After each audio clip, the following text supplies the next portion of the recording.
Narito na po tayo sa episode 302 ng Abot Kami na Pangarap, araw ng Sabado, August 26, 2023. Naalala nito ni Lynette na bilin sa kanya ni Annalyn nung nagkakausap sila, hindi po pwedeng bunutin kung ano man yung mga nakasaksak sa iba't ibang parte ng katawan kasi magkokos lamang ito ng infection at lalo lang magkokos ng bleeding. Kaya nung binunot ni Lynette, bigla siyang napahinto. At kino-question siya ni RJ bakit nga naman hindi niya pinagpatuloy yung pagbubunot. Sabi naman ni Lynette, mga eksperto lang talaga makakagawa nito kaya maghintay na lamang tayo. Hayaan mo RJ, hihingi ako ng tulong. Umupo ka lang dyan. Maghintay ka lang dyan. Kasi cargo talaga ni Lynette itong si RJ, di ba? Habang nangihina itong si RJ kasi nga nakaturok pa rin sa kanya yung bubog sa kanyang tagiliran. Kaya sino ba man ang hindi manghihina, hindi ba? At sumisigaw na nga itong si Lynette. Ayan, humihingi siya ng tulong. Ngayon, bigla na lamang meron dumating na rescuer. Mabuti na lamang talaga. Kaya sinasabi ni Lynette, bilisan nyo po. Samantalang tong si Zoe, hinihintay pa rin niya tong si Annalyn na simulan na nga yung operasyon. Samantalang tong si Annalyn, bago niya gawin yung operasyon, nag-flashback sa kanya yung mga panahon na bata pa siya at nakilala niya tong si Moira. Noon pa man, talagang mainit talaga ang dugo sa kanya nito. Pinagbabawalan siya na lumapit sa tatay niya at ayaw niya maging parte ng pamilya. Ayan hanggang sa sinasaktan na siya physically, hindi lang emotionally. Pinapahiya sila mag-ina, nilalait sila. Dahil nga sinasabi, anak siya sa labas. Tapos sinabi niya rito, kilala mo ba kung sino kinakabangga mo? Yun, para bang merong nagtutula kay Annalyn na wag niyang gawin yun kasi nga naaalala niya lahat ng mga masasamang ginawa sa kanya ni Moira dahil nga mainit nga ang dugo sa kanya nito. Ang daming flashbacks mga kapuso. Ayan, binalikan niya, nagbalik tanaw siya mula nung pagkabata hanggang sa naging doktora na siya. So tinatanong siya ni Doc Lindon, sabi niya, Doktora Santos, kaya mo bang gawin? Sisimulan mo ba? Sabihin mo lang kung hindi mo kaya. Ngayon sinimulan na ni Annalyn. Ayan, tinurok niya na yung barena dun sa ulo ni Moira habang ito'y wala pa ring malay. Talagang kinaya na, tinuloy na talaga ni Annalyn kasi nga ginawa niya kung ano yung makakabuti. Dahil doktor siya at pasyente nila itong si Moira. Samantalang itong si Doc Joy humihingi pa rin ng tulong, hindi talaga siya makatayo. Gawa nga ng natilayan siya dahil nabagsakan kasi ng malaking bato yung kanyang paa. Samantalang itong si Chang Susan hindi nakatiis kasi naalala niya si Annalyn yung mga panahon na nasermonan siya nito ng kanyang apo. Sabi ni Annalyn, kahit anuman ang mga kasamaan na naidulot sa atin ng ating kapwa, susuklian pa rin natin ito ng kabutihan nung sa ganun, yung pagpapala makuha natin. Puro kabutihan pa rin ang matanggap natin sa buhay. Kaya ginawa talaga ni Chang Susan ang makakabuti.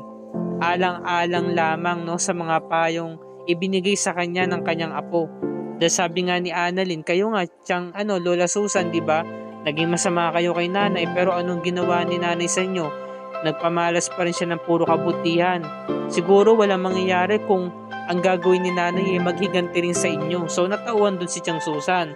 Samantalang itong si RJ saka si Lynette, akay-akay pa rin siya, Ngayon nakita nila yung mag-ama na yung babae humingi ng tulong sa kanila. Sabi naman ni Lynette, kaya mo ba yan RJ? Oo, kailangan natin silang tulungan. Binuhat niya yung semento na bumagsak at nailigtas nga yung tatay. Laking pasasalamat nung anak na babae dahil nga niligtas ni RJ yung kanyang ama. At naalala ito ni RJ, nag-flashback sa kanya yung mga panahong tinataboy niya yung anak niya. Sabi niya, Doc Carlos, ba't hindi ka magpakatatay kay Annalyn? Total, hindi ko naman siya kailangan, sabi ni Annalyn. So itataboy mo na lamang ako parang pusa. Naalala niya yung mga panahon na yun. Yan sabi ni RJ, humingi ako ng tawad Lynette sa mga panahon na naging walang kwenta akong ama kay Annalyn. Wala akong kwenta na sinaktan ko ang damdamin niya. Ngayon ko na-appreciate ang kahalagahan niya. Sabi naman ni Lynette, alam mo RJ, huwag mo sasabihin wala kang kwenta. Dahil noong mga panahon na nagkakilala pa kayo, talagang magaan ng loob mo kay Annalyn.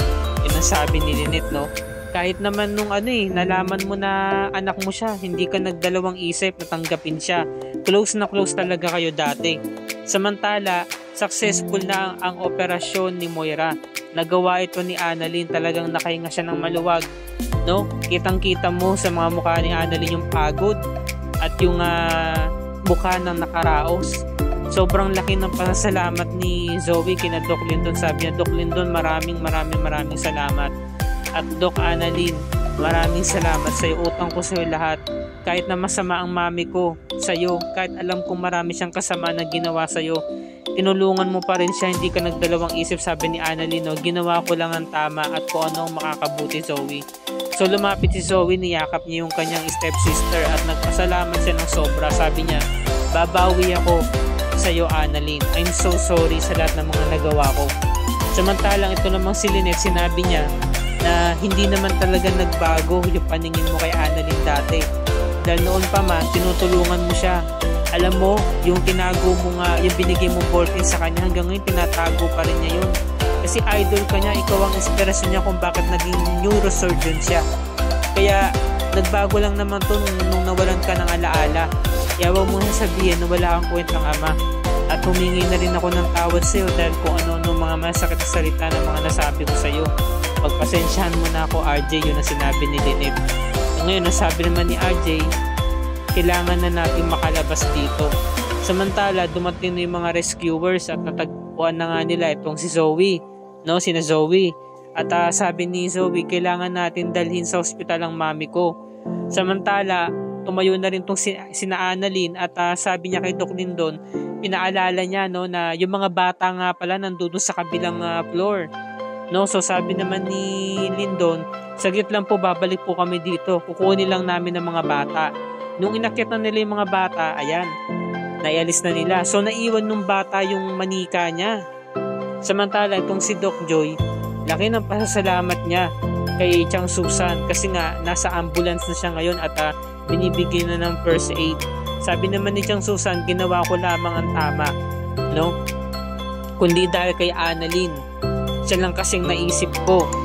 Kaya kita binalikan, Doc Joy. Sabi naman ni Doc Joy, no, sana po mapatawad niyo ako sa mga kasalanan na nagawa ko. Sabi naman ni Chang Susan, napatawad na kita nung binalikan kita kanina. Kahit na tinawag mo akong kawatan, di ba? Samantalang ito na, inangat na nga itong si Moira at sinakay na nga sa stretcher, no? So yan na, isasakay na siya sa ambulansya. Samantalang kung si Annalyn, sinundan yung bata, no? Dahil nga yung bata, nalimutan yung manika. Ito namang si Michael, tumawag kay Chang Susan at sinabi nga na tutulungan daw niya si Lynette. Pupuntahan daw niya sa mall kasi nga nalaman ni Michael na wala pa pala dyan si Lynette sa mismong hotel. Hindi pala sila magkakasama. And sabi naman ni Chang Susan, pumunta siya sa mall sa flower shop. Dito kami magkikita. Samantala, yung tatlong manliligo ni Annalyn dumating din. Pagdating nito ni Regan, kamusta na po si Annalyn? Sabi naman Chang Susan, wala pa rin, nasa loob pa rin siya. O ano pang nihintay nyo? Tulungan natin si Annalyn. Pumasok sila sa loob, ngunit pinigilan sila ni Giselle. Sabi nga ni Giselle, kung magpapakabayani kayo, hindi ito ang tamang panahon. Kaya ligtas niyo ang buhay niyo. Hayaan niyo na ang mga rescuers na tumulong sa kanila. Kasi baka kayo pa ang maging casualty kapag pumasok kayo sa loob. Samantalang itong sina Annalyn saka sina Doc Lindon, no, nagkausap sila. Pagod na si Annalyn saka si Doc Lindon. Sabi ni Doc Lindon, pwede ba magtanong, Dr. Santos, ano pakiramdam mo nang tinulungan mo yung taong ayaw na ayaw sa'yo? Sabi naman ni Annalyn, okay lang sa akin, ginawa ko to para kay Zoe dahil kapatid ko siya eh. No, wala naman akong ibang gagawin kundi ang tumulong. Ginawa ko lang yung parte ko at ginawa ko lang kung anong makakabuti. Sabi naman ni Doc Lindon, no, napakabuti mo kasing tao, Annalyn. Kaya wala kang kapantay, no? Ngayon naman yung bata, naalala nga niya yung kanyang manika. Kaya umakyat yung bata, bumalik. Sabi niya, yung manika ko, importante sa kanya yun eh. Samantalang ito naman si RJ saka si Lynette, nagkaroon ng problema. Ayan, talagang wala pa rin tigil yung pagdurugo dahil nga nakaturok pa rin sa kanya yung bubog. Nakalabas nga sila doon sa flower shop pero yung mismong lagusan ng mall, yun na lang yung kailangan nilang gawin. Samantala habang nanghihina si RJ, nanumbalik sa kanya yung mga alaala. Unti-unti nang lumilinaw yung mga panahon na nagfile siya ng annulment kay Moira. Sa wakas mga kapuso, sobrang tagal natin itong hinintay. Nagbalik na muli ang alaala ni Doc RJ Tanyag. Kaya ito yun dapat natin pakatutukan sa Lunes, episode 303 na tayo mga kapuso. Maganda na ang mga susunod na episodes dito sa Abot Kami na Pangarap dahil marami na tayong aabangan. Sinabi na ni RJ kay Lynette na naaalala niya na ang lahat.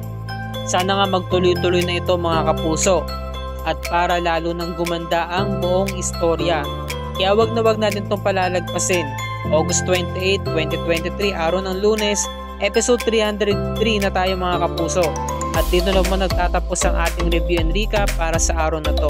Kung bago ka pa lamang sa aking channel, please like this video at i-share mo na rin sa iyong social media platforms.